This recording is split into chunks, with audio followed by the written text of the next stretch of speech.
Bom, estamos começando aqui mais um Carteiros do Condado, querido Davi Fontinelli. Tá difícil de fazer esse programa porque o cenário tá complicado, né, meu querido? Pô, essa semana aqui a gente teve tarifaço, 50% de tarifa pro Brasil é mole? Tá difícil de fazer esse programa aqui, ô Davi. Eu acho que esse programa está sendo complicado de se comentar, porque enquanto a gente faz o programa, talvez um novo evento tenha acontecido, de modo que quando ele for publicado, a nossa audiência já vai estar desatualizada, mas brincadeiras à parte, o que aconteceu talvez em abril, em junho, né, com o Sim, a IOF, gente tá pegando isso todo mês, cara. e agora o Tarifa de Brasil, né? É isso. É normal, É né? bom vocês saberem quando Mais um tiver... mês comum. É isso. Quando estiver chegando perto do Carteiros, você já sabe que vai ter algum evento. Então você já prepara a sua carteira pra isso, de repente. Mas, bom, hoje a gente vai pegar uma provocação aqui de você, da nossa audiência. Aliás, o que ressalta, comenta aqui, turma, o que vocês estão achando, sugestão, né, de pautas, de temas. Isso ajuda a gente a criar o programa que no final é pra todos nós, né? Pra mim e pro Davi, que é um momento nosso de reflexão aqui também. A gente pra estudar e pensar um pouco no que a gente vai fazer, então isso nos ajuda no nosso dia a dia, mas ao mesmo tempo para você aí de casa, manda pra gente uma sugestão aqui nos comentários que a gente lê todas e pô, sugestões boas vão ser sempre pautadas aqui e o programa de hoje nasce de uma sugestão de alguém da nossa audiência que comentou no último programa falando, poxa, muito bacana aí, vocês estão fazendo várias análises diferentes, mas faz um voltando a falar de carta de novo, mais focado em carta, né? Então no dia de hoje nós faremos focado em cartas, não é isso, Davi? É o Carteiros Raiz. Carteiros Raiz, e a gente vai passar por crédito, multimercado, bolsa também? Olha que maravilha. Bolsa também. Full house pra você então, vai ter tudo hoje. A gente vai passar pelas principais casas aqui, até com um filtro de tamanho também, né? Porque a turma aqui, pô, vai influenciar preço. Então, sem mais delongas, Davi Fontinelli, já vamos pro nosso primeiro slide aqui começar a discussão? Bora, e aí só um comentário breve que assim, o Carteiros nasceu com esse formato de trazer os comentários de algumas poucas cartas, Sim. né? A gente trazia ali, colocava o texto inteiro da carta, ia comentando em cima, etc, né? Com um tempo razoável. E agora eu até relembrei essa época, mas trazendo um número bem maior de cartas e das gestoras as maiores do Brasil, os players mais relevantes para cada classe. Então, assim, o programa de hoje ele vai abordar todo o espectro das estratégias de, como você falou, crédito multimercado e ações e dos maiores nomes, independentemente se ele tem a carta ou não, porque aqui o nosso trabalho é caçar informação, né? É isso, Colazzo? é isso Então, aí. mesmo sem a carta pública lá A gente no faz site uma da pra ele. gestora, a gente consegue extrair informações públicas e divulgar para nossa audiência, né? Então, esse um dos valores do programa de hoje. Mas começando pelo crédito, inclusive foi o foco do último programa, né? Análise sobre o mercado de crédito, mas aqui no nosso slide eu trouxe dois comentários que as duas maiores gestoras de crédito do Brasil fizeram em suas cartas, são pequenos textos, né? Itaú Asset, que tem 500 bilhões de reais sob gestão na parte de crédito com a Faiga, e na Bradesco Asset, 450 mais ou menos, sob gestão com Toffolo. Um abraço para os dois. Então aqui os comentários. E até a gente coloca aqui entre parênteses os fundos, porque na prática eles têm assim vários fundos na grade deles, e aí o Itaú Sinfonia é um que está na plataforma da XP, né? é uma família, e o Ultra é o outro produto flagship, digamos assim, lá da Bram. E aí tem os comentários, né? Mas o que eles estão contando, né? Então, assim, Itaú comentou que quanto à oferta de crédito, a gestão permanece ativa no mercado secundário e seletiva no primário, com foco em originação de operação estruturada via private placement, né? Então, o que isso quer dizer? Que o mercado primário está vindo com taxas muito amassadas, de modo que não está atrativo alocar e compor, construir carteira dos fundos nesse nível de spread. Então, o gestor ele está tendo que procurar oportunidades pontuais no mercado secundário, ou até deixar em caixa, né? Ou ainda, no caso do Itaú, o que eles vendem, né?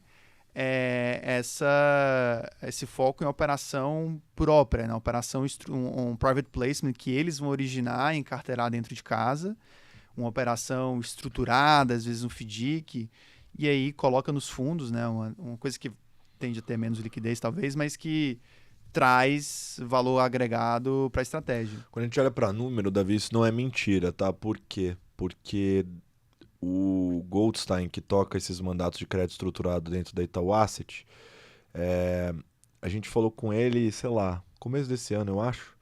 Na época, foi começo do ano ou final do ano passado, tá? Na época ele tava com 25 bi. Tinha crescido bastante já. Ele já tá com 90. Sendo que ele fez uma oferta recentemente gigantesca de 10 de um fundo listado. Então, assim, realmente é verdade, eles estão avançando bastante, né? E aí no crédito estruturado, primeiro que você tem operações mais ilíquidas, né? A gente sai um pouco daquele ambiente de papéis negociáveis a mercado, com volatilidade, etc. E também, como você comentou bem, né? Quando você monta, origina essa operação e encartera ela, você consegue determinar também um pouco do que vai ser essa operação de fato.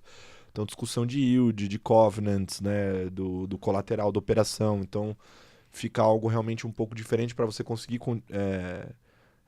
captar, gerando retorno, né? E eventualmente saindo um pouco desse problema de mercado no high grade ali, que talvez a gente sofra dado o nível de spread e com as operações com o mercado muito cheio, né? De dinheiro.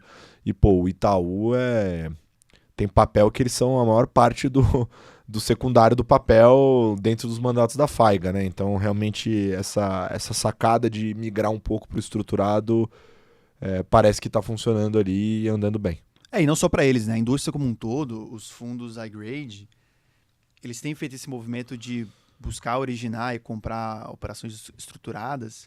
E, naturalmente, é um risco que o gestor vai ter que filtrar e fazer esse trabalho de separar o que é ativo high yield, que talvez é um risco que não cabe no mandato, e ativos que são FDICs com um lastro específico, mas uma tese robusta, que está diversificada, está protegida, né, na cota sênior, por exemplo, e ele vai encarteirar no fundo, que tem alguma liquidez no secundário, porque a gente sabe que a maioria dos ativos não tem, né?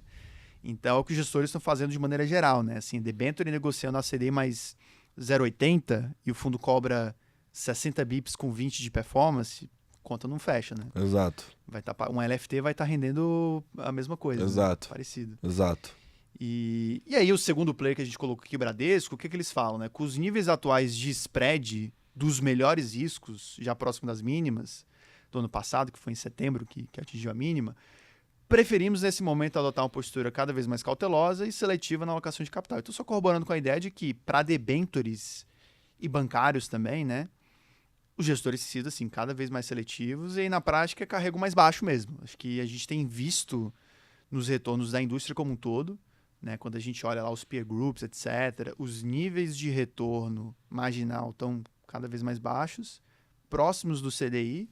Então, aquelas janelas de retorno acumulado em 12 meses, CDI mais 2, 2,5, como a gente viu para os fundos high grade, né, pegando o fechamento de spread, isso não tem mais. É CDI mais meio, CDI mais 1 ali no máximo, para muitos fundos. Né? Se não for até CDI mais alguma coisinha, né? Sim. Que é no caso dos fundos de previdência, que tendem a ser mais conservadores, carregar mais caixa, estão mais próximos do CDI. Mas continuando aqui nos fundos de crédito, um outro caso aqui é o da Sul América, né? Que no grupo das gestoras de seguradora, é a maior delas, tem mais de 30 bi os fundos de crédito. E é interessante porque eles colocam alguns números para dar uma base de níveis de spread, né? Porque a gente até acompanha os índices, né? IDA, IDEX, CDI da JGP. Aqui eles até trouxeram tanto o próprio índice do IDA, né? Que é um spread que saiu no mês de 1,55 até 1,50. Está nesse nível de 1,50. Mas também no segundo parágrafo, aqui para o setor específico de energia, eles trazem essa comparação, né, de que ele saiu lá no fechamento de maio de CDI mais 0,85 para CDI mais 0,82.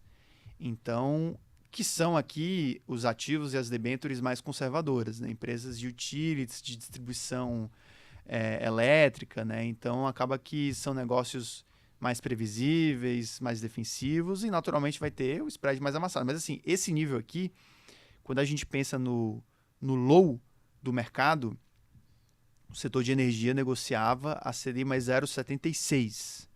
Então assim, a gente está próximo do low, né? Um nível que, como eu comentei, muitos fundos high grade D30, D45, cobram 0,60 de ADM mais gestão e 20% de performance. Isso vai estar rendendo o que uma LFT está pagando no secundário, né?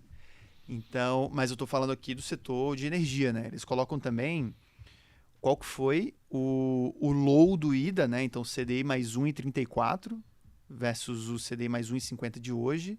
Então, só que essa métrica do índice como um todo, você precisa ponderar porque às vezes você tem um papel que tem um estresse, que passa a negociar CDI mais 10, isso acontece, né? Basta ter uma venda forçada, alguém que tradou no secundário queimando o papel. Sim. E aí você vai lá, marca o papel e o spread do índice ponderado fica também um pouco distorcido, né? Sim. Então é interessante você quebrar, assim como a gente comentou no último programa, né? Você pega o índice como um todo e quebra por ratings, né? Os AAAs defensivos, como é que tá? O resto dos AAAs, os AAs. E você tem uma noção menos enviesada por esses casos específicos que distorcem a conta, né? Perfeito. E a própria Sul América também falou que eles seguem otimistas com a perspectiva para crédito privado em 2025, mas acredito que existem exageros em algumas taxas, que é justamente esses papéis mais defensivos, que alguns deles não pagam a taxa do fundo, né? E que você precisa ser seletivo, assim como Itaú e Bradesco comentaram. E aqui o comentário de que segue otimista é em função, quando a gente pensa no mercado high grade, é o discurso que a gente já falou aqui algumas vezes, que são as empresas líderes setoriais, que inclusive temporada de resultados está vindo aí e tem resultados operacionais positivos e que aguenta algum desaforo, né? Um Jura 15, isso, o Higher for Longer, né? Essas empresas high grade, o filé mignon do high grade, a tese dos gestores argumenta de que, assim, aguenta desaforo. Então, assim, essa é a visão mais otimista dos gestores, e do caso aqui da Sul América, mas não só isso, a parte do técnico também, né? Porque se o juro continua alto como está, os fundos vão continuar captando. Então a gente tem visto, mesmo em níveis marginais de retorno, cada vez mais baixos, que eu digo, o fluxo segue positivo, né? Então, mesmo os fundos rendendo próximo do CDI, com CDI a 15, às vezes não é suficiente para ter um resgate, uma corrida, etc. Então, o posicionamento técnico ainda é pró-compressão de spread, né? Digamos assim, ainda que estejamos próximos do piso. Para você que é investidor, acho que o recado final, talvez, aqui é alongue seu passivo, né? Tente ficar em estratégias com menos liquidez, para você se proteger, para o seu gestor ter espaço de alocar a carteira de uma maneira mais eficiente nesse sentido, não ter um descasamento tão grande entre o ativo e o passivo, e saiba explorar também as oportunidades de crédito estruturado, high yield, né, com boas casas, bons gestores, tem bastante oportunidade bacana, ambiente de FDIC, né, com cuidado, sabendo quem você está alocando, né, se você não sabe, delega para o Davi, lá para o time dele nos mandatos de FOF, porque realmente tem bastante oportunidade ali, a classe no ano até capta bem, no relativo, mas eu acho que é importante nesse momento, mais do que nunca, se proteger e estar exposto em estratégias com passivo mais defensivo. Boa. Que mais que a gente tem aqui? XP Asset, né, também no grupo das gestoras com mais de 30 bilhões sob gestão, né, o grupo dos gigantes. E aqui é interessante que eles colocam na carta mensal deles esse acompanhamento de captação da indústria, né, que é um dado proprietário deles, a gente também dentro de casa faz isso, mas você vê no gráfico que o ano de 2025 a gente teve um solavanco ali, né, que foi no final do ano passado, aquele período de novembro e dezembro que teve a abertura dos spreads de crédito. Sim. E aí trigou um movimento de resgates, mas rapidamente isso se reverteu e a gente já está num nível positivo ao longo desse ano. É um nível que não é tão grande como foi no ano passado, ou seja, o ano passado foi assim, níveis recordes, tanto de emissão no primário, captação nos fundos, volumes bem expressivos historicamente. Mas esse ano, mesmo estando abaixo, está em níveis altos também, né? Quando a gente pega historicamente. Então isso tem sustentado uma pressão compradora. Sim. Naturalmente, parte disso fica em caixa, né? Então não é exatamente 100% disso que está sendo comprador de ativo, porque os gestores estão sendo mais seletivos, né? Parte está sendo destinada para caixa, parte para essas originações de ativos estruturados que a gente está comentando aqui, né? Eu acho que bancários é o que está mais amassado e os gestores têm talvez evitado, né, para a maioria. E aí debentures tem esse jogo de encontrar os nichos que tenham a relação de risco-retorno atrativa. É o que os gestores têm feito, né? Eu escutei um negócio interessante hoje do Rafa, da Grifo, que foi uma gestora que foi adquirida pela Novos, e tá fazendo um trabalho muito bacana na turma de Fortal. Teus minha terra, né? Minha conterrâneos, terra. pra quem não sabe, Davi Fontinelli é de Fortal. E, pô, turma muito gente boa lá. E eu tava batendo um papo com ele interessante, né? E ele tava falando justamente como ele tá do lado de boutique, né? O fundo é menor, etc. Ele não tem alguns problemas que quem tá trafegando com o transatlântico vai ter. Que os desafios que, ó, naturalmente... Todos os bancos, né? A Faiga vai ter, o Tofulo vai ter, etc. São desafios que os gestores de banco naturalmente têm, né? Tem vantagem e desvantagem para todos os lados, você tem os desafios que você vai ter que encarar por conta disso, né? E aí o que ele tava falando para mim, que ele tava fazendo nas carteiras dele lá, olhar, ele colocou coleguinhas, né? O termo coleguinhas, né? Mas olhar para a carteira dos coleguinhas, justamente para ver onde estão as exposições e tentar ficar fora desses papéis consensuais, que naturalmente costumam ser os mais líquidos também, né? Justamente para tentar ficar fora de eventualmente uma situação, porque que eles dizem, né? Essa tendência aqui, né, de um arrefecimento na captação, saída de recurso líquido D1, D0, tá saindo bastante dinheiro já, né? Então, nesse momento, já ir se preparando, ficando nesses papéis menos consenso, para não ficar exposto num eventual cenário de resgate, né? Porque tem papel que não tem nem como vender, cara. Assim, tem exposição de bancão que não dá para zerar. Zerar não dá para diminuir. Assim, a turma dá uma venda marginal, mas assim, zerar a exposição não dá. Então, realmente interessante essa leitura. Você vai ter 100 milhões, 200 milhões de um único papel e o secundário você negocia de milhão em milhão. É isso, então não dá para sair, cara. Não dá para zerar. É complexo. Acontece. O que mais aqui?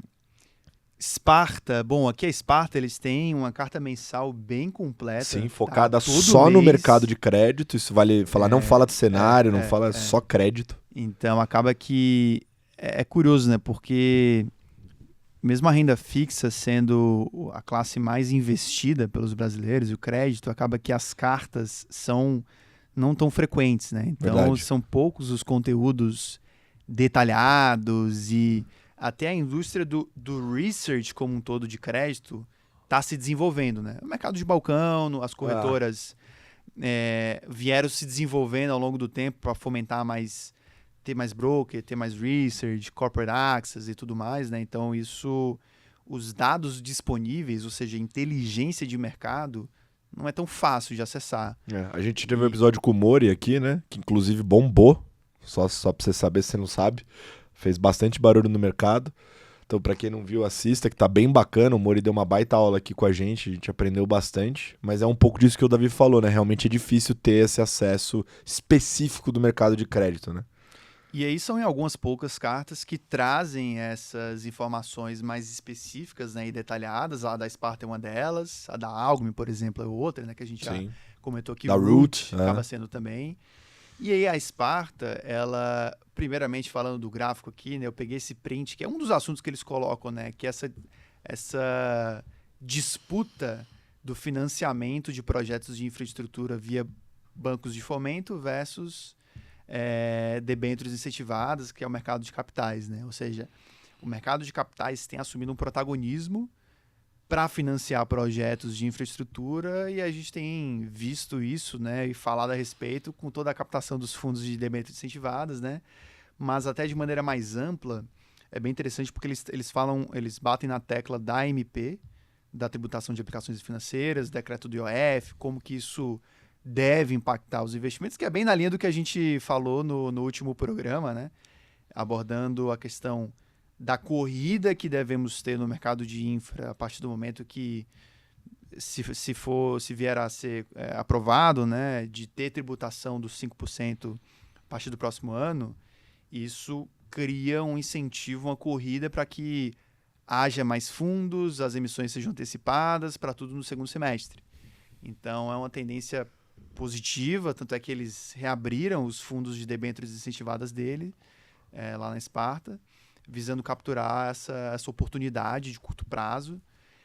E é interessante porque uma outra discussão que eles trazem é uma discussão que o próprio Tesouro tem batido nessa tecla, na visão deles de uma maneira equivocada, que é uma concorrência do instrumento de captação dos títulos públicos, a B, longa, por exemplo, versus as debêntures incentivadas.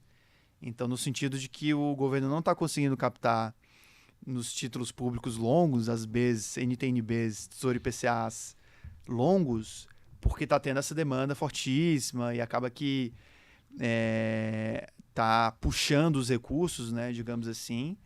E aí o que eles argumentam é que existe uma avaliação um pouco equivocada, né, porque as taxas do Tesouro na curva longa, ela só está tão alta, não é porque a demanda daqui da infra está puxando os recursos, né, e sim por conta do risco fiscal do próprio governo. Então, assim, e o fato de estar alta é que provoca uma atratividade maior dos títulos isentos, porque quanto maior o juro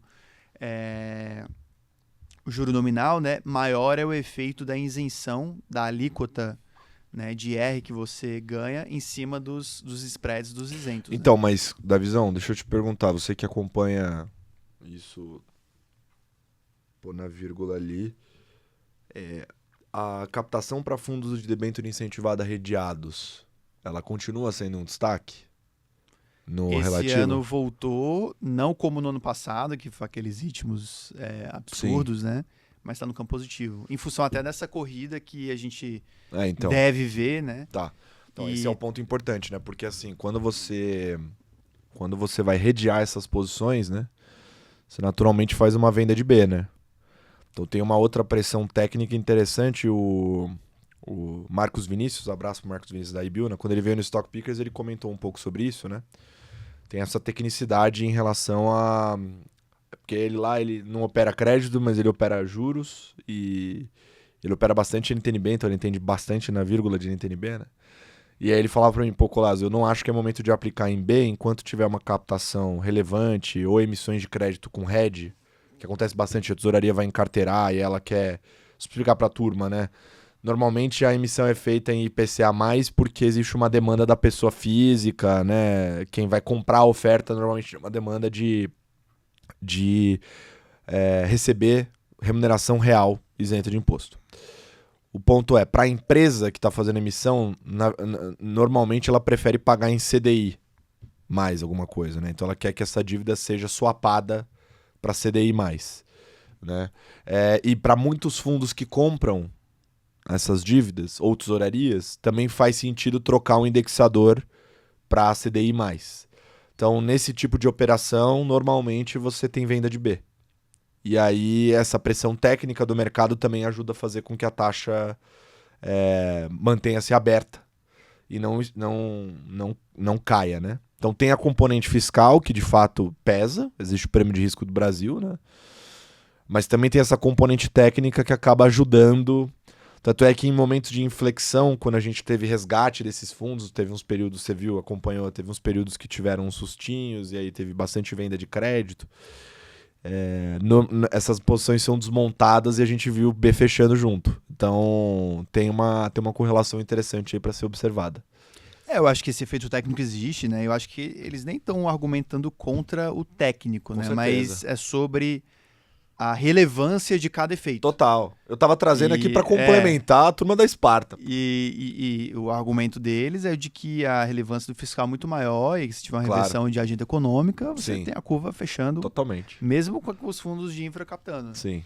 Então, e aí nesse gráfico, né, só mostra esse protagonismo do mercado de capitais, né, que aqui são as emissões desse financiamento de projetos de infraestrutura via pessoas físicas e fundos de investimento, né, que a pessoa física coloca no fundo e o fundo compra as debêntures. Então, em vez de o banco de fomento, né, os bancos públicos aqui, BNDES, BNB, atuando para financiar esses projetos, né? Então, teve o que no passado era quase 100% os bancos de fomento, passou a ser a maior parte o mercado de capitais, né? Então, isso é um dado interessante, né, que eles abordam na carta e toda essa discussão do papel das debêntures incentivadas, a lógica de existir, eles abordam lá, fazem uma análise bem completa, né? Então fica até a sugestão de continuarem essa leitura na carta que fica pública lá no site deles, né? Então esse é o conteúdo da Sparta.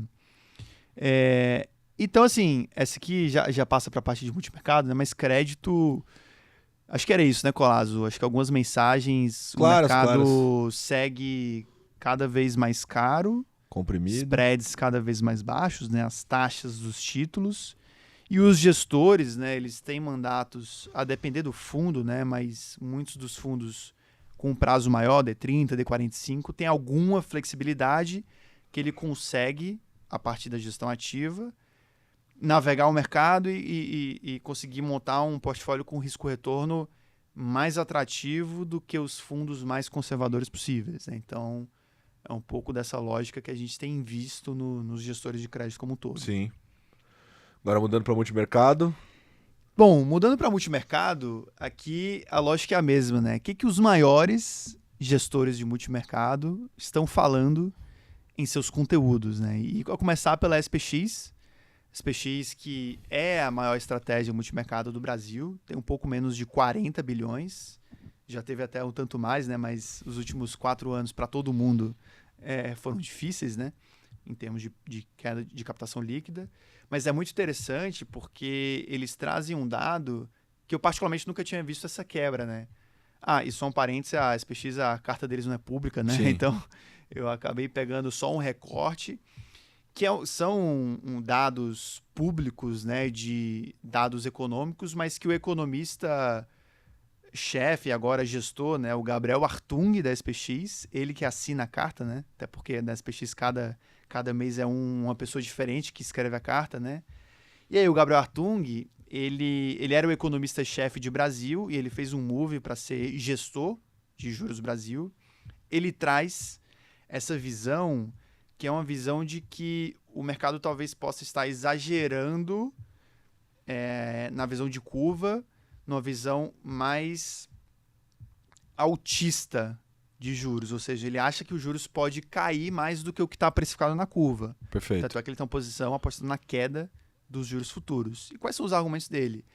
Ele acha que o mercado tem até uma visão correta na direção de pontos como a taxa neutra do desemprego, o hiato do produto, o nível de aquecimento da economia, mas a magnitude está equivocada, né? Então, assim, ele até concorda que a economia esteja sobreaquecida, mas não tanto quanto o mercado acredita. Então, essa assimetria corrobora com a visão a favor da queda dos juros. E aí, falando especificamente da tabela, né, o que ele traz aqui? Ele pega todos os ciclos de alta, os últimos ciclos de alta de juros no Brasil, né? Então, ali 2004, 2005, 2008, 10 e 11, 13 e 15, 21 e 22 e o atual. Qual foi a magnitude da alta dos juros, né? Então, antes de começar a alta, estava em que patamar? Começou a alta, parou em qual patamar? Qual foi essa extensão do ciclo de alta? É o que ele traz aqui dessa magnitude do ciclo. Qual que é o IPCA 12 meses no fim de ciclo? Qual que é a implícita, ou seja, o que o mercado está acreditando que é o IPCA 18 meses à frente, né? Qual que é essa diferença de IPCA, né? Porque quando você termina o ciclo de alta, você espera uma desinflação, uma queda da inflação futura, ou seja, você deveria esperar que a curva preveja uma inflação implícita projetada pelo mercado em linha com o que você tem de meta, né? E uma desinflação, a depender do nível realizado dos últimos 12 meses, desinflação alta, né? Então ele traz qual que é essa queda entre o que o mercado espera e o que está sendo realizado e mostra que, assim, o nível que o mercado, no ciclo atual, tem de desinflação é um nível historicamente que está nos mínimos níveis, né, de 0,80 pontos de percentuais de queda de inflação. Ou seja, o mercado acredita que a inflação 18 meses à frente será de 4,50, enquanto o realizado está em 5,30.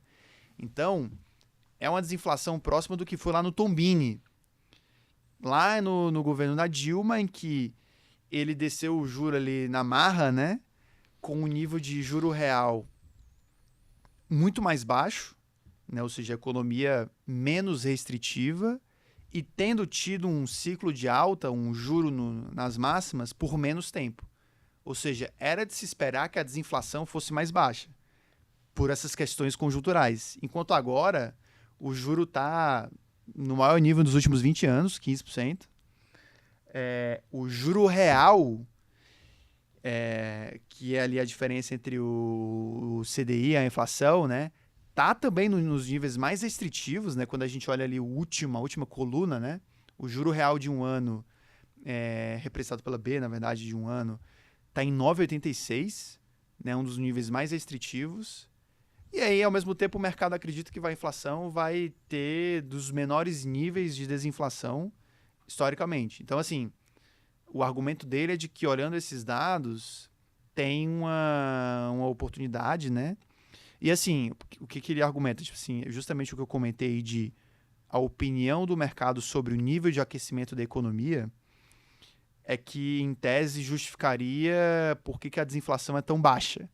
Porque a economia está muito aquecida, etc. E aí ele entra na linha, por argumentos específicos, dados econômicos, de que a economia não está tão sobreaquecida assim como o que o mercado acredita, né? Então, é uma visão que a SPX trouxe mais recente de aplicar juros no Brasil, mas eu tenho visto também outros gestores tentando capturar algum vértice ali, aplicar o pré ali de 2 anos, 3 anos, tentando achar, porque o ciclo se encerrou, né? O Banco Central confirmou, e aí você está tentando encontrar alguma assimetria, porque a curva já prevê cortes, né? Mas a depender dessa assimetria, você pode ali aplicar juro em algum vértice, né? O que a gente tem observado dos gestores. Perfeito. E aí, na sequência, quem que a gente traz aqui? Absolute. Absolute, que é a segunda maior estratégia do Brasil. Mais ou menos metade do que a SPX tem.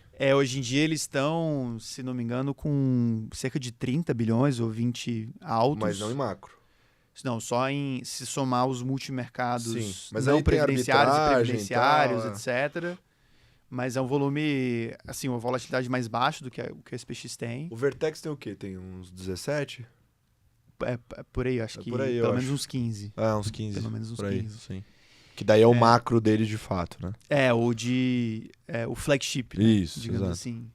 E o que a Absolute comenta, né? De que, sob a ótica de gestão do portfólio, o fundo manteve como principal risco posições vendidas em dólar e aumentou e ajustou a composição dos portfólios das posições compradas em bolsa, refletindo o avanço da política fiscal expansionista nos Estados Unidos.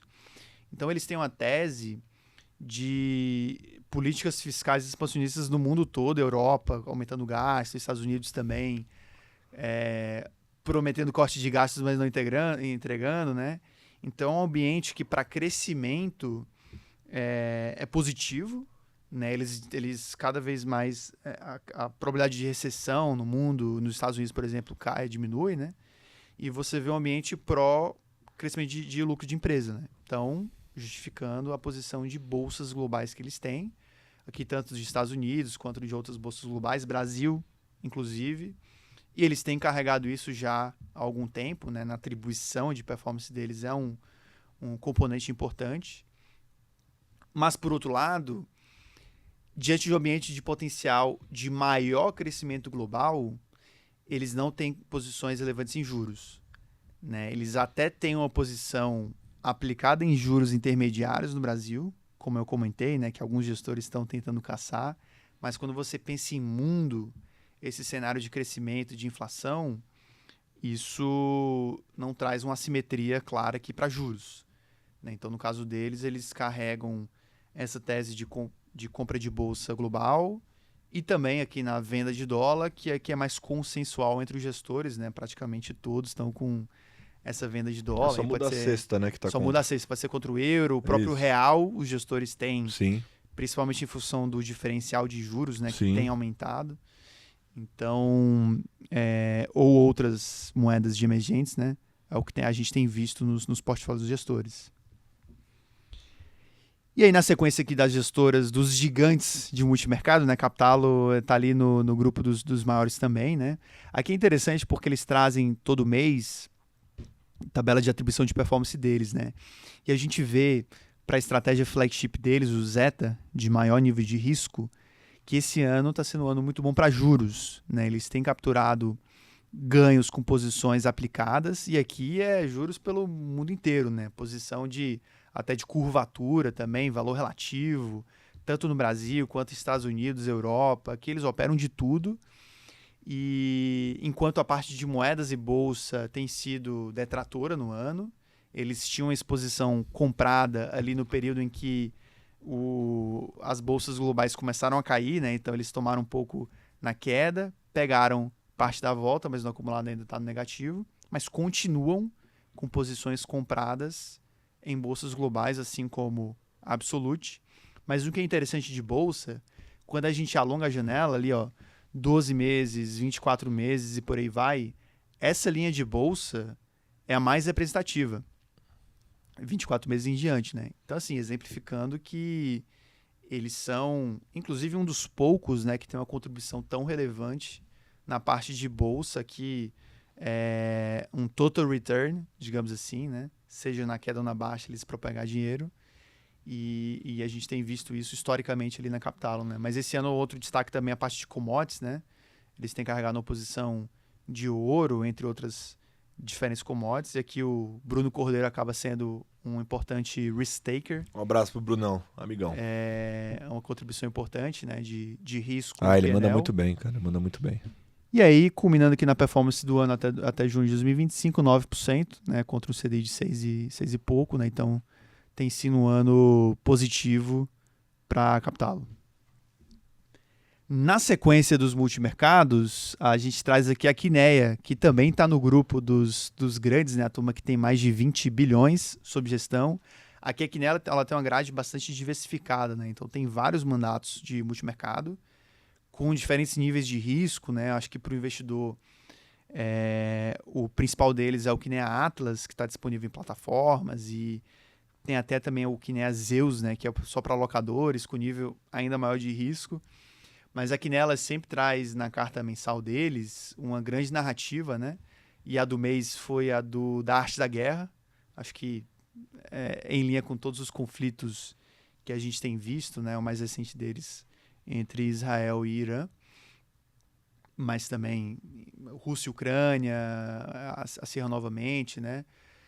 E a parte de posicionamento, eles sempre colocam esse quadro bem interessante, né? Mas aqui, só para exemplificar, um outro nome que tem, por exemplo, uma posição aplicada em Brasil, né? Aqui a gente tem visto mais gestores buscando aplicar Brasil, apesar de todos os riscos fiscais e políticos, né? E também algumas outras economias selecionadas, né? Que é muito idiosincrático, né? Quando você pensa em Reino Unido, Suécia, África do Sul, República Tcheca, são os países que eles carregam na posição aplicada. Mas também tem apostas a favor da alta de juros, até para equilibrar o portfólio, né? Então, que é o caso de Estados Unidos, Canadá, Japão, e aí Japão é muito idiosincrático sempre, né? E Austrália, né? Então, eles combinam essas geografias na parte de juros, parte de ações, que no caso da Kinea é um risco relevante, né? Uma alocação de risco relevante ali, principalmente com o Rui Alves, mas também os outros gestores de bolsa. Aqui eles têm um portfólio bem diversificado, né? Então, quando pensa na ponta comprada, tem teses de inteligência artificial, da cadeia de infraestrutura e a tese de eletrificação, né? Para a inteligência artificial, por exemplo. Teses do setor de defesa no mercado global. E também aqui no Brasil, parte de utilities, construção civil, varejo, consumo discricionário, né? Mas também combina essas teses com posições vendidas, né? Um grande book long short. E aí coloco os setores imobiliários, small caps, utilities nos Estados Unidos, biotecnologia, assim como alguns cases aqui de Brasil, e combina essa cesta, né? E aí, para fechar aqui os mercados, a parte de moeda na ponta long Europa. Aqui é uma moeda que, assim, eu comentei que a maioria dos gestores estão com essa tese short dólar e muitos deles usam o euro na ponta long. Ainda que tenha os desafios de diferencial de juros, a Europa está com juro mais baixo do que os Estados Unidos, e também de crescimento, né? Tem desafios estruturais de crescimento, mas isso tem sido um trade que os gestores têm carregado. E aí na ponta vendida, né, o caso de Nova Zelândia, Chile e Reino Unido, aqui é mais idiosincrático, né? No caso da Quinea. E aí, por fim, commodities, de novo o ouro aparecendo, né? Comentei de capital, mas a Quinea é um dos que tem carregado o ouro aqui na ponta das commodities, na parte comprada. E aí, o restante são também mercados mais nichados, mas que eles têm essa expertise lá. Acaba sendo um risco mais baixo, né? Menos alocação de risco, mas a Quinea sempre teve há bastante tempo, na verdade, né, essa alocação em commodities. E aí, um outro gigante aqui, né? Verdão. Verde Asset. Aqui até grifei, né, a questão de alocação na Bolsa Brasileira. Aqui é curioso, porque há muito tempo eles tinham uma visão mais cética, né? Eles chegaram a estar vendidos. E aí, não sei se alguns meses atrás ou poucos meses, enfim, eles netaram essa posição, né, uma posição líquida neutra, zerada, e agora voltaram a comprar Bolsa Brasileira. Então tem um shift para a visão de Brasil mais positiva, né, inclusive posição no juro real também, nas NTNBs. E isso é um sinal importante, né? Acho que todo mundo respeita a opinião da Verde e foi a mudança marginal que eles tiveram em relação ao último mês e que vale destacar aqui, né? Eu não sei se no próprio podcast, né, acho que os convidados, o que eles têm falado de do risco Brasil, né? Porque no momento, por um momento, achei que tivesse mais dividido, ou seja, um risco mais baixo, e às vezes procurando alguma coisa no trade de pré, um pouco de bolsa, mas nada muito relevante. Mas na margem a gente tem visto, posição em real, com esse argumento do carry, posição do pré, o ciclo fechou, até se encerrou, a expectativa de fechamento da curva, e a parte de bolsa também, né, pegando esse rally. Tem mais gestores comprando o Kit Brasil. Historicamente, Davi, aqui no Brasil, você sabe isso melhor do que ninguém, o gestor multimercado ganhou muito dinheiro aplicando juros, comprando NTNB e comprando Bolsa Brasileira também, né? A Verde é uma casa que sempre teve um histórico de ter alocação razoável em bolsa, inclusive, né? Então, não estar comprado em bolsa, para eles, é algo estranho, né? Não é algo comum, digamos assim. Para multimercado, eu tenho sentido a turma um pouco mais tímida. Algumas casas, aí vamos separar o joio do trigo, tem algumas casas que têm característica de fazer single names, ou seja, investir fazendo stock picking, de fato, escolhendo os papéis. Tem multimercado que tem essa expertise, tem casa que prefere fazer menos ou um pool de papéis específico e trabalhar sempre com baskets ou índices, né? Cestas de ativos ou índices. O que eu sinto é uma dispersão, mas na média a turma querendo ficar menos exposta ao Brasil depois da reprecificação que a gente teve na bolsa aqui no Brasil, seja no small caps, seja na bolsa em si, né? Então eu senti um pouco essa dispersão de cabeça, mas com alguma turma já fazendo posicionamento e tal. Eu vi um trade relevante, Davi, de compra de prêmio de put de dólar, que foi claramente um trade eleitoral, digamos assim. Tem call de WZ também. Teve uma call de WZ, que a gente deu preço, inclusive, há um tempo atrás, fora do dinheiro, e eu acho que vai começar a esquentar mesmo essa história no segundo tri desse semestre. Talvez agora esse primeiro tri a turma ainda bem cautelosa, esperando, e talvez algum posicionamento mais otimista comece a aparecer no segundo tri desse semestre. Isso no espectro multimercado. No espectro de fundos de ações, eu estou assistindo a galera bem otimista. tá? Então a galera... Muita gente comprada em small, muita gente comprada em papéis de menor capitalização, os fundos com maior liberdade de gestão em termos de exposição comprada, né? Turma trafegando com nível de risco maior. Então eu sinto um otimismo razoável pela turma de equities mesmo. Natural eles estarem otimistas, mas eu sinto um otimismo razoável. Mais otimistas com o Brasil no relativo do que com os Estados Unidos, por exemplo. E uma ancoragem muito grande na questão da transição em 2026, né? A turma olhando muito para o que pode eventualmente acontecer com as eleições. Existe o argumento micro e o macro, né? Acho que o gestor multimercado se ancora mais na percepção e sensibilidade a risco país, a questão fiscal, etc. Mas tá difícil o argumento micro, tá, Davi? O que eu escuto de alguns gestores, né, que naturalmente tem o viés, né? O cara que é o gestor de um fundo long only, uma gestora monoproduto que só tem uma estratégia, ele costuma ser, na maior parte do tempo, otimista, né? Defender o peixe. Mas você tenta expurgar o que é o viés do gestor e o que é o argumento da maneira mais fria. Porque esse cara monoproduto, ele acredita na geração de valor, né? Da empresa ao longo do tempo, né? E essa estratégia no Brasil, pro ciclo atual, ela se tornou algo específico. Não é qualquer investidor que tem capacidade de entender e alocar. Particularmente, eu acho um erro não ter isso na carteira, mas tudo bem. Quem sou eu na fila do pão, né? Não, mas aí o argumento, que eu vi de uma gestora, é o de que todo esse movimento da Bolsa que a gente viu, se não todo, a maior parte dele, foi um movimento de emergência no mundo, assim. Subindo. Sim. O que é o idiosincrático de Brasil, a eleição, por exemplo, o cenário positivo, isso não entrou no preço. Sim. Então, você tem uma opcionalidade em função desse cenário de eleição. Mas quer ver um exemplo disso? Essa semana, segunda-feira, no domingo, a gente teve aquela matéria do Lauro Jardim lá dizendo do Tarcísio, né? Que ele ia anunciar a candidatura e tal, né? Aí você vê isso, foi pros grupos de mercado, eu tô em vários, né? E aí a turma já começa a meio que especular, né? Puta, acho que a bolsa vai subir amanhã, acho que amanhã vai ser bom e tal. A bolsa caiu. Por quê? Porque ao mesmo tempo o Trump resolveu sair e falar de tarifa. E já que prevalece. Né? Falar alguma coisa de Bolsonaro, falar de BRICS e tal.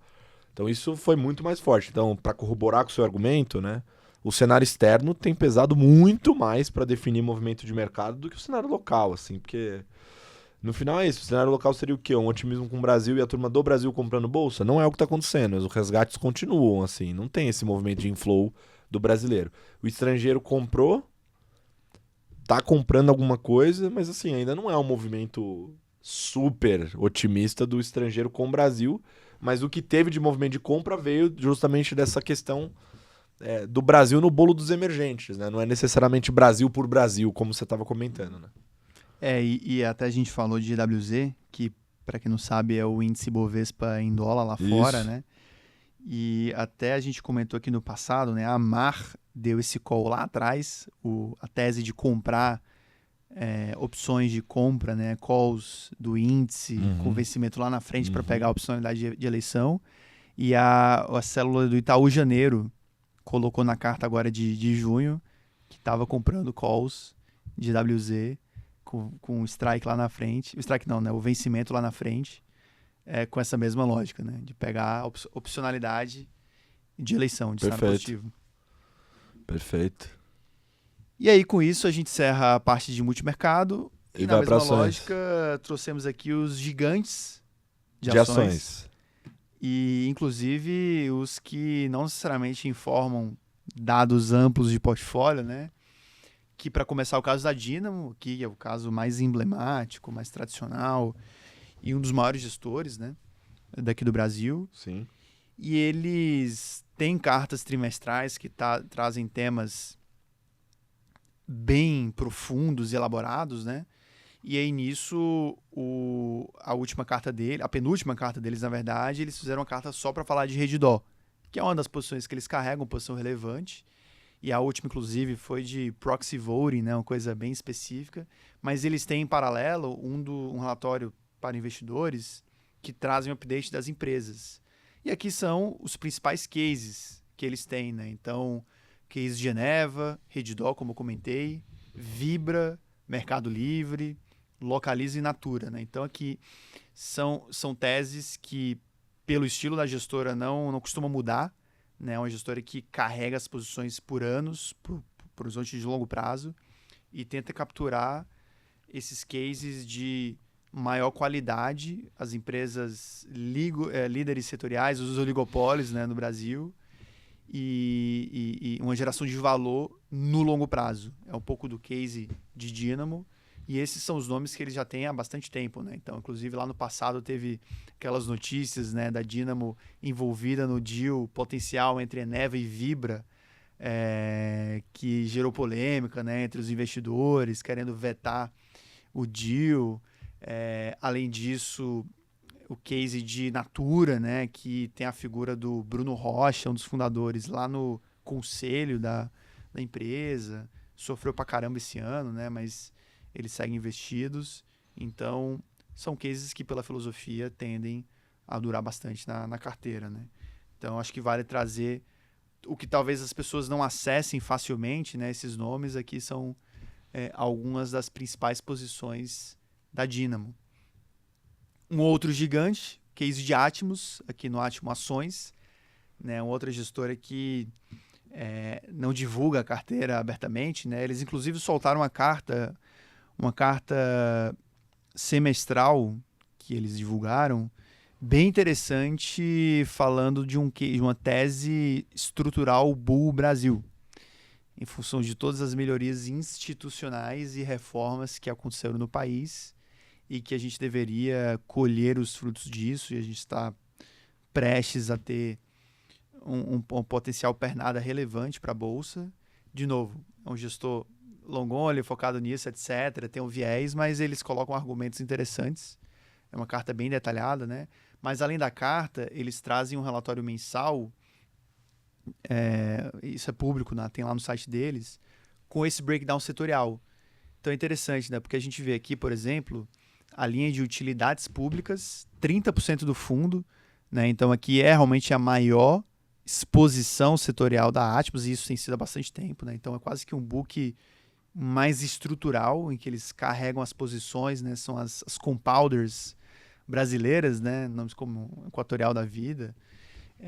Mas eles veem isso aqui como um book de carrego, né? Mais defensivo, e que complementa bastante o portfólio, né? Acho que na outra ponta, a Atmos, que pode investir, por exemplo, fora do Brasil, né? Então aqui em tecnologia da informação eles têm uma parcela que foi reduzida ao longo do tempo, né, por essa diferença de valuation Brasil e US, mas que segue na carteira, né, compondo o portfólio.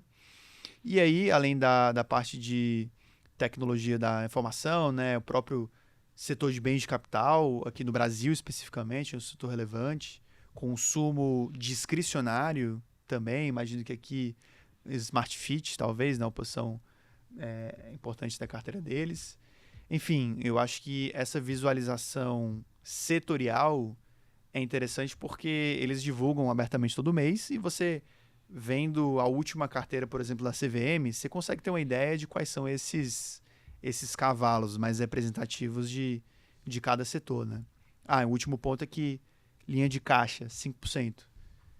Eles estão bem alocados, né? Então, corroborando com a ideia de que estão com um portfólio mais posicionado para capturar esse cenário positivo. Alguns outros nomes oceano, né? Então aqui é o gestor que está nesse grupo dos gigantes, né? Uma das maiores do país. A Oceano, eles trazem na lâmina mensal, de novo, material de divulgação público, mas assim, dados bem interessantes de portfólio. E aqui é o caso do fundo long bias deles, né? Que tem a prerrogativa de tanto comprar quanto vender ação. E eles colocam esse breakdown setorial, né? Então a gente vê aqui que o setor de utilities, assim como na Atmos, é o mais representativo. E eu diria que não só nos dois, né? Acho que para a maioria dos gestores acaba sendo o mais representativo, mas também na ponta de serviços financeiros. né? Aqui, pegando também parte de bancos, né? Eles têm teses tanto compradas quanto de valor relativo na ponta vendida, né? Fazendo um grande long short, explorando mais o setor financeiro, né? E aí nos demais acabam focando mais nas teses compradas, né? Com poucas posições vendidas, mas no final das contas eles têm ali uma exposição de 63. Aliás, o valor realizado do mês está em cerca de 60, ao redor de 60% para o net long da estratégia. Então é um portfólio que ele é mais defensivo, digamos assim, versus outros fundos long bias, né, que acaba tendo uma exposição muito mais alta na bolsa, né, no nível neutro, por exemplo. E aí, para fechar aqui nas últimas gestoras, né, Esquadra que é uma gestora famosa, né, Lucas Colassi, famosa pelos trades short. Sim. Acaba divulgando as cartas, né, e ficou famosa pelo case de IRB. Mas eles trazem mensalmente essa tabelinha aqui, que são as teses, a exposição setorial na ponta long, na ponta short, né? Eles estão cerca de 90% comprados na ponta long, mas com um book de 10% short. E aí nessa ponta short, eles não divulgam, né? Mas na CVM até está exibido ali quem são os nomes, né? Então ali em dezembro de 2024 eles tinham short em Ambev, em BRF e Bradesco, né? Então alguns dos cases que acaba sendo uma exposição menor, mas que traz essa ponta short, né? E no final eles estão com 80% comprados na exposição líquida do fundo. E aí a gente fecha aqui os gestores de bolsa, né? Aqui a ideia era trazer os maiores nomes, né? Os mais relevantes. Nem todos eles têm cartas, né? Como a gente falou aqui, às vezes a maneira de conseguir informação é você ver ali o relatório mensal, que ele traz a exposição setorial e te dá insumos, né? Além de conversar com a gestora também, né? Mas isso fecha essa visão completa da indústria, né? Perfeito. Muito bem, Davi Fontinelli. Bom, eu novamente vou repetir. Deixe seu comentário aqui do que você gostaria de ver no Carteiros. A gente é bem flexível em termos de estudos, ideias, né, até convidados. Acho que até uma cobrança nossa aqui, né, de trazer cada vez mais convidados para o Carteiros também. Então deixe sua sugestão aqui que a gente vai adorar ler as sugestões. Davi Fontinelli, a sua dica cultural para a turma consumir um conteúdo aí. Você que é a maior fonte de conteúdos alternativos, você é um fundo alternativo de conteúdos. Nada, minha dica cultural é... Uma dica cultural. São algumas, na verdade, mas temática de esportes. Eu terminei a 3ª temporada da série do Tour de France. Perfeito. Na Netflix. Inclusive, eu acho que eu já tinha dado essa dica no passado. Acho que foi da primeira e da segunda que eu assisti de uma vez. Que saiu a 3ª agora recente, né? E contando os bastidores dessa competição, que é uma das competições mais duras no nível de endurance esportivo, né? 21 dias de etapas, assim, duríssimas. É como se você fizesse ali um Ironman por dia durante 21 dias, guardadas as devidas proporções, né? Mas os bastidores traz essa visão da psicologia de cada atleta, dos incentivos, é bem legal. Então, tem esse exemplo, mas também estava tentando resgatar, porque na prática tem várias séries dessas de bastidores, né? Acho que a Netflix, por exemplo, fez lá dos Chicago Bulls, do Last Dance, né? Teve do tênis, Breakpoint, e teve também do Carlos Alcaraz, né? O tenista, né? Mas nessa temática de esportes, eu queria, na verdade, dar uma segunda dica, que é um vídeo do Federer, tenista Roger Federer, que é um discurso que ele fez na formatura dos graduandos da Universidade dos Estados Unidos, de Dartmouth. Então, é um vídeo de 20 e poucos minutos, mas que ele traz para a temática do esporte, mas trazendo lições de vida. Vindas da quadra do tênis, lições que ele aprendeu no mundo do esporte, mas que você traz para a sua vida, que é bem interessante. O discurso é antigo, até acho que foi ano passado, ou retrasado, se não me engano, mas eu acho que é meio atemporal, né? Acho que você pode assistir a qualquer momento, Qualquer momento, total. do tempo. Se você jogar no YouTube, Federer e Dartmouth, que é o nome da universidade lá dos Estados Unidos, você vai encontrar o vídeo, né? Então fica aqui a minha segunda dica cultural. Muito bem, a minha dica cultural vai para um canal de YouTube independente que merece essa dica mais do que ninguém. Curioso Mercado, gosto muito do trabalho do Curioso Mercado. São 3 fundadores do sul do país que fundaram o canal e aí a empresa já cresceu, se eu não me engano, ao todo eles estão em 7 agora, independente. Nenhum deles era de comunicação antes, similaridades com o Stock Pickers, né? Mas que migraram para esse mercado e eles fazem um trabalho muito, muito, muito, muito primoroso, tá? Eles fazem alguns estilos de conteúdo, mas o que eu mais gosto de acompanhar são os mini docs. Eles fazem mini documentários de grandes figuras do nosso mercado e de outros mercados, tá? Empresários, né? Tem, sei lá, do Daniel Dantas, tem vídeo do Tanuri, tem vídeo de bastante gente, figuras famosas, polêmicas, não polêmicas, enfim, tem um pouco de tudo lá. Eles fazem um trabalho de análise muito profundo para fazer os vídeos. Estava conversando com o Augusto, que é um dos sócios fundadores, né? Ele me contou que só para fazer a análise demora quase 13, 14 dias para fazer uma análise de roteiro, tá? E para fazer um vídeo bem feito lá, eles colocam 4 pessoas para fazer a pauta. Então esse é o nível de qualidade que a turma leva a sério. Eu acho que... e eles gostam muito de Stock Pickers, disseram que são fãs do trabalho, eu também sou fã do trabalho deles. E é muito bacana ver uma turma jovem assim, tentando fazer um trabalho legal de curadoria e de qualidade, que é um pouco da nossa bandeira aqui no Stock Pickers, né? Muito mais do que visualização por visualização, a gente gosta muito de focar na qualidade do que a gente faz, né? Com profundidade de análise, profundidade de discussão. Então eu queria recomendar, porque eu assisto no meu tempo livre os vídeos deles. A turma é muito gente boa, estão fazendo um trabalho muito bacana, então vale a menção. Do Curioso Mercado, um abraço pra turma do Curioso Mercado, fica a sugestão. Se você gosta do Stock Pickers, com certeza você vai gostar do Curioso Mercado. Então é isso, com isso a gente fica aqui com as nossas sugestões. Bom. Comentários aí, deixem as sugestões. Mês que vem tem mais Carteiros do Condado. Um beijo. Tchau.